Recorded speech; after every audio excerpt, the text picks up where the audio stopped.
ஆண்டவர் உங்களோடு இருப்பாராக.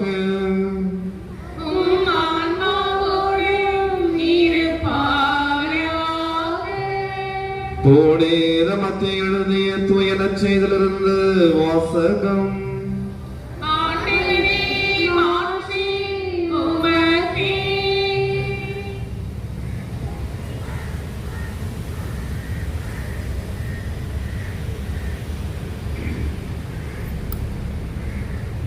அதிகாரம் 11. இறை வார்த்தைகள் 20 முதல் 24 முடிய. அக்காலத்தில் இயேசு வல்ல செயல்கள் பல நிகழ்த்திய நகரங்கள் மனம் மாறவில்லை. எனவே அவர் அவற்றை கண்டிக்க தொடங்கினார். கொராசின் நகரே ஐயோ உனக்கு கேடு! பெத்சைதா நகரே ஐயோ உனக்கு கேடு!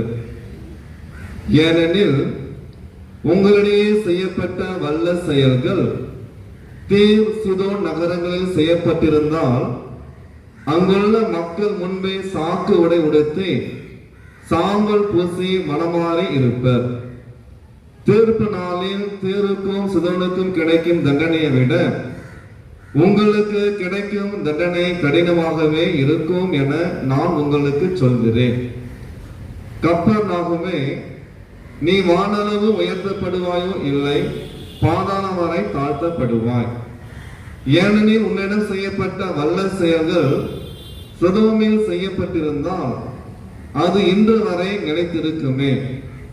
தீர்ப்பு நாளில் சோதோமுக்கு கிடைக்கும் தண்டனை விட உனக்கு கிடைக்கும் தண்டனை கடினமாகவே இருக்கும் என நான் உங்களுக்கு சொல்கிறேன் என்றார்.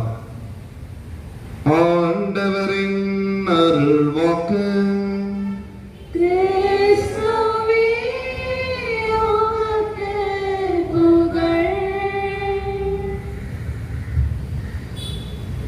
இயேசுவில் பிரியமான சகோதர சகோதரிகளே, நம்முடைய பாதுகாவலி வியாகுல அன்னையினுடைய சிறப்பான நாளில வல்லமை மிகுந்த இந்த கெபிக்கு முன்பாக அமர்ந்து இந்த திருப்பலியிலே நாம் இந்த நாளிலே பங்கெடுத்துக் கொண்டிருக்கின்றோம். அன்னையின் வழியாக பெற்றுக்கொண்ட அனைத்து நன்மைகளுக்கும் நன்றி சொல்லி தொடர்ந்து இந்த வியாகுல அன்னை நமக்காகவும் நம்முடைய குடும்பங்களுக்காக பரிந்து பேசுவதற்காக அனைவரும் இணைந்து நமது வலது கரத்தை உயர்த்தி நன்றி சொல்லுவோம். மரியே வாழ்க, மரியே வாழ்க, மரியே வாழ்க. அன்பார்ந்தவர்களே, மனித வாழ்வு ஒரு கலவையாக நாம் பார்க்கிறோம். இன்பமும் துன்பமும் நிறைந்தது, மகிழ்ச்சியும் வேதனையும் நிறைந்தது. ஒரே மாதிரியாக நம்முடைய வாழ்வு செல்லாம். சில நேரங்களில் மகிழ்ச்சியோடு இருப்போம், சில நேரங்களிலே துன்பங்கள் நம்மை ஆட்டி படைக்கு துவண்டு போய்விடக் கூடாது. மகிழ்ச்சியான செய்திகளை கேட்கின்ற பொழுது உள்ள மகிழ்ச்சி அடைகிறது. நம்ம குடும்பங்கள்ல பார்க்கிறோம். இல்ல வேதனையான துன்பமான செய்திகள் வருகின்ற பொழுது நாம் துவண்டு போய்விடும். இந்த வியாகுலங்களை நாம் தியானிக்கிற பொழுது அன்னை மரியாளுடைய இந்த வியாகுலங்களை நாம் தியானிக்கணும். அன்னை மரியாள் அந்த வியாகுலங்களை எப்படி தாங்கிக் கொண்டார்? முதலிலே கடவுளுடைய வார்த்தை பெற்ற உடனே மகிழ்ச்சியோடு இருக்கிறார். பெண்களுக்குள்ளே நீர் ஆசி பெற்றவர் என்று சொல்லுகிறார். அருள் நிறைந்தவரே வாழ்க என்று சொல்லுகிறார். இந்த வார்த்தைகள் எல்லாம் கேட்டு மகிழ்ச்சி அடைந்தாலும் பிறகு அவருக்கு வருகின்றது என்ன? இந்த வியாகுலங்கள்.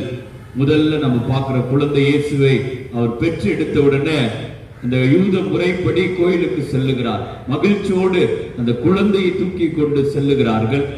அங்கு இறைவாக்கினர் சிமியோன் அந்த குழந்தையை கரங்களை ஏந்து சொல்லுகிறார், கடவுளை நான் கண்ணார பார்த்து விட்டேன், அமைதியோடு என்னை போக செய்யும் என்று சொல்லிவிட்டு அங்க அன்னை மரியாதை பார்த்து சொல்லுகிறார். என்ன வார்த்தை சொல்லுகிறார்? இந்த குழந்தை பலருடைய வீழ்ச்சிக்கும் எழுச்சிக்கும் காரணமாக இருக்கும், உங்களுடைய உள்ளத்தையும் ஒரு வாள் ஊடுருவி பாயும் என்று சொல்கிறார். அப்படி பார்க்கின்ற பொழுது அந்த அன்னை எந்த மாதிரியாக தியானித்திருப்பாள், எப்படி அந்த குழந்தையை பற்றி யோசித்திருப்பாள். அது உள்ளத்தையும் ஒரு வாள் ஊடுருவி பாயும் என்று சொல்லும் பொழுது அந்த இறை வார்த்தை எல்லாம் உள்ளத்திலே வைத்து அவள் சிந்தித்துக் கொண்டிருந்தாள். எங்கேயுமே அன்னை ரியாக்ட் பண்ணது கிடையாது. எவ்வளவோ வியாகுலங்களை அவர் தாங்கி இருந்தாலும் இந்த 7 முதன்மையான வியாகுலங்களை நாம் விவிலியத்தின் அடிப்படையில தியானிக்கின்றோம். இது தவிர்த்து மற்ற செயல்கள் எல்லாம் பார்த்திருக்கலாம். அப்படி பார்க்கின்ற பொழுது இந்த வியாகுலங்கள் எல்லாம் ஏற்றுக்கொண்டதனால்தான் அவர் கடவுளின் தாயாக மாறுகின்றார். எல்லாவற்றையும் உள்ளத்திலே தாங்கிக் கொண்டு சிந்தித்துக் கொண்டு கல்வாரி வரை ஆண்டவரோடு பயணிக்கின்ற அந்த செயலை அவர் செய்தார். எல்லா வியாகுலங்களையும் தாங்கிக் கடைசியில ஆண்டவருடைய இறப்பை அவர் பார்த்து மனதிலே அவர் தாங்கிக் கொண்டவராக நிற்கிறார். கடவுள் அந்த சக்தியை அவருக்கு கொடுத்தார். இப்ப நம்முடைய வாழ்க்கையில ஒரு சில நேரங்கள்ல துன்பங்கள் வருகிறது, வேதனைகள் வருகிறது, சோதனைகள் வருகிறது. அப்ப நம்ம கேட்கிற கேள்வி என்ன? கடவுளை பார்த்து என்ன கேள்வி கேட்கிறோம்? ஆண்டவரே, இது எனக்கு மட்டும்தான் வரணுமா? என்னுடைய குடும்பத்துக்கு மட்டும்தான் வரணுமா? எங்களை மட்டும்தான் ஆட்டி படைக்கணுமா இந்த துன்பம் என்று கேள்விகளை கேட்கிறோம். நன்றி மகிழ்ச்சியான நேரத்துல நன்றி சொல்ல மறந்து விடுகிறோம். இந்த துன்பமான நேரத்தில் ஆண்டவரை தேடி நாம் ஓடுகின்றோம். அப்ப இறை வார்த்தை என்ன சொல்லுகிறது? இறை வார்த்தை துன்பத்தினுடைய வெளிப்பாடு என்ன? ரொம்ப கஷ்டப்படுறோம், ரொம்ப துன்பப்படுறோம், அதனுடைய வெளிப்பாடு என்ன? கண்ணீர் தான். கரகர கரகரன் கண்ணீர்ல இருந்து தண்ணீர் வந்துடும். கண்ணீர் பார்க்கும்போது கடவுள் என்ன சொல்லுகிறார்? உங்கள் கண்ணீரை எல்லாம் தோற்பைகளில் அவர் சேர்த்து வைத்துள்ளார், அவர் உங்களுக்கு பதில் கொடுப்பார். அதான் கடவுள் சொல்லுகிற ஆறுதலான வார்த்தை.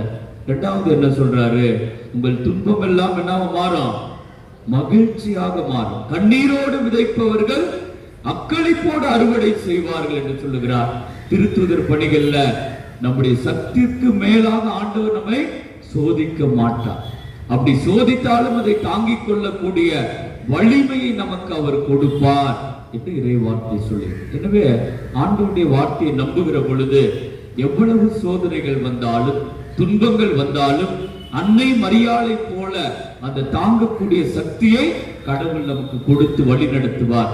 அதிலிருந்து ஒரு வழியை, விடுதலையை நமக்கு தருவார். இந்த முதல் வாசகத்துல மோயிசனை பற்றி நாம படிக்க கேட்டோம், வாசிக்க கேட்டோம். மோயிசனுடைய பிறப்பு, எகிப்துல இந்த எபிரேயர்கள் அதிகமாக பெருகுகிறார்கள். அந்த எகிப்திய பிள்ளைகளை நாம் கொன்றொழிக்க வேண்டும், எபிரேய பிள்ளைகளை. அப்போ மோயிசன் பிறக்கிறாரு. அந்த ஒரு சின்ன தொட்டில வச்சு நீர்ல அனுப்பிடலாம், என்ன அந்த குழந்தை சாகடிக்கப்படலாம். அப்போ பார்வோனுடைய மகள் அதை எடுத்து வளர்க்கிறார். சிறியதிலிருந்து துன்பத்தை அனுபவிக்கிறார். அந்த மோயிசனுடைய வாழ்க்கையை பாருங்க. எபிரேயனை அவர் அடிக்கும் போது அவர் சாகடித்து விடுகிறார். மற்ற காரியங்களை பார்க்கிறோம். அவர் ஆடு மேய்த்து போகின்ற பொழுது கடவுள் அழைப்பை கொடுக்கிறார். 10 பெருந்துன்பங்களை அனுப்புகிறார். எல்லாவற்றிலுமே அவர் பார்க்கிறார், நான் எப்படி போய் பார்வோன் முன்னால நிற்க முடியும் அப்படின்னு சொல்லுகிறார். அப்ப நிறைய துன்பங்களை அனுபவித்து கடவுள் அவரை ஒரு கருவியாக மாற்றினார். அந்த துன்பத்தின் வழியாக தான் ஒரு வல்லமையுள்ள கருவியாக அவரை மாற்றி அந்த எபிரேய இஸ்ரேல் மக்களை விடுதலை வாழ்வுக்கு அழைத்து செல்லுகின்றவராக நாம் பார்க்கிறோம். என்ன அன்பார்ந்த சகோதர சகோதரிகளே, இந்த வியாகுல அன்னை நமக்கு தருகின்ற செய்தி என்ன? துன்பங்களின் வழியாக தான் நாம் மாட்சியை பெற முடியும். துன்பங்களின் வழியாக தான் நாம் விடுதலையை பெற முடியும். அடி வாங்குகின்ற இந்த சிற்பம் கல் தான் சிற்பமாக மாறுகிறது.